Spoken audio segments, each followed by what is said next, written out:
Pertanyaan pertama. Assalamualaikum waalaikumsalam warahmatullahi wabarakatuh. Ustaz, najis tahi cecak yang sudah kering terinjak dengan kaki tersentuh dengan tangan, apakah ini sudah membatalkan wudu? Jawabannya, terjadi pembicaraan di antara para ulama tentang tahi cecak,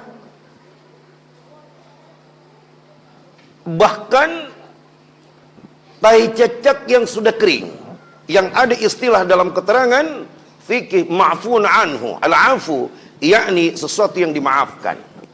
Cecak adalah binatang yang haram dimakan dan bahkan wajib dibunuh. Abu Zubair pernah bertanya kepada salah seorang sahabat, apakah hukumnya cecak? Di dalam hadis, saya koreksi, di dalam hadis insyaallah diberitakan dari Rasulullah sallallahu alaihi wasallam, kalau tidak salah berdasarkan hadis yang diriwayatkan oleh Al-Imam Abu Daud,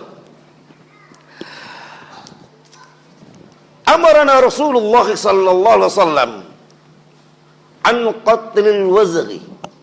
Sungguhnya Rasulullah SAW memerintahkan kami untuk membunuh cecak. Fa innahu yanfukhu finnar fi Ibrahim. Karena sungguhnya cecak itu dulu ikut meniupkan api saat Nabi Ibrahim dibakar oleh Raja Namrud. Karena itu dikatakan man qatalal wazghi, siapa yang membunuh cecak fi awwalin marrah, sekali, falahu kadza wa kadza min hasanatin, wa man qatalahu, dan barang siapa yang membunuh cecak sekali pukulan, maka akan mendapatkan pahala segini dan segini dari kebajikan. Dan barang siapa yang membunuhnya dengan 2 kali pukulan, maka ia akan dapatkan ajru kadza wa kadza min hasanah, maka ia mendapatkan pahala segini dan segini. Maka kata para ulama, karena cecak ini wajib dibunuh, berarti menunjukkan dia adalah binatang yang haram. Binatang yang haram sudah tentu saja kotorannya adalah najis. Akan tetapi pembicaraannya di sana, bagaimana kalau tai cecak itu sudah kering? Pembicaraan dijelaskan oleh Al-Imam An-Nawawi dalam mensyarah hadis ini, karena diriwayatkan oleh Al-Imam Muslim pula, bahwa sesungguhnya tai cecak yang sudah kering mafuan anhu, sesuatu yang tidak bisa hindarkan atau sesuatu yang sering terkena dengan kita, seperti di karpet atau jatuh dari atas ketika kita lagi sholat, maka ia dimaafkan karena sedikitnya. Karena sedikitnya, dia dimaafkan karena sedikitnya. Fallahu alam bisawab. Maka jawaban yang terbaik insya Allah yang saya pilih, bahwa ketika seorang kejatuhan cecak, apa terkena cecak yang sudah kering, maka insya Allah tidak akan wudunya. Dan bagaimana kalau lengket di kaki? Maka Rasulullah SAW memerintahkan kita dan jallakahu, dengan menggesekkannya ke suatu tempat atau kemana di tempat yang ada, menggeseknya seperti ketika Rasulullah SAW salat. Kemudian tiba-tiba Jibril memberitakan kepadanya bahwa di kakinya itu ada kotoran najis, maka Rasulullah SAW menggeseknya ke tanah dan melempar seperti itu. Kemudian para sahabat pun juga melakukan hal yang demikian.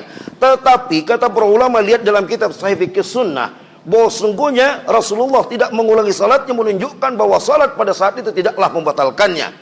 Bahwa sesuatu yang najis yang terjadi pada saat itu tidaklah membatalkan wudhu Rasulullah SAW, dalam arti tidak membatalkan salatnya sehingga tidak perlu mengulanginya. Ini menunjukkan bahwa tidaklah batal wudhunya.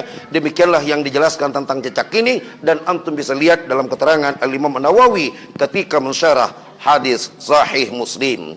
Wallahu a'lam bissawab. Enggak apa-apa kita jawab dengan ringkas-ringkas saja ya, karena menjelang Isya dekat. Tapi ya, walaupun ringkas, usahakan untuk bisa memahaminya. Saya biasanya menjawab pelan-pelan, lengkapkan hadisnya, biar antum pulang ke rumah bisa menjawabnya kepada orang lain, minimal kepada orang rumah. Ustadz, saya mau bertanya, saya menikah dengan istri pada saat dia lagi sedang mengandung anak saya. Apakah saya harus akad nikah ulang bila anak saya sudah lahir nanti? Dan bagaimana status anak saya? Apakah sholat Pertanyaan kedua, apakah salat jenazah saf makmum harus ganjil? Dengarkan, Ustadz, saya mau bertanya, saya menikah dengan istri pada saat dia lagi mengandung anak saya. Istilah kita tumburan ya. Nah, tumburan. Setelah kita tumburan, apakah saya harus akad nikah lagi? Jawabannya, terjadi khilaf di antara para ulama. Imam Malik, Imam Ahmad dan lain sebagainya. Para imam terjadi perbedaan pendapat tentang hal ini. Yang ada adalah memang kita diperintahkan dalam Al-Quran, baik dalam surah Al-Baqarah, begitupun juga dalam surah At-Talaq, dijelaskan oleh Allah subhanahu wa ta'ala, bahwa jika ada seorang perempuan yang hamil, maka ia harus menunggu iddahnya dulu, yakni dengan melahirkan anaknya. Dan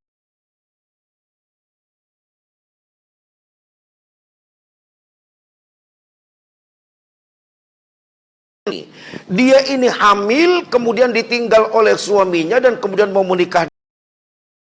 Tahu kalau dia hamil adalah yang menghamilinya itu adalah laki-laki yang menikahinya. Ini masalah yang didudukkan. Para ulama katakan bahwa apa yang dijelaskan dalam ayat Al-Quran adalah seseorang harus iddahnya, kemudian ia menikah lagi dengan suaminya, dan jelas suaminya siapa. Dan kalau dia menikah lagi, maka dia harus selesaikannya, yakni melahirkan anaknya dan menyelesaikan. Wa ulatul ahmal ya ajahun, dan seorang wanita-wanita yang hamil, maka iddahnya itu dia harus melahirkan, kemudian menyelesaikan nifasnya.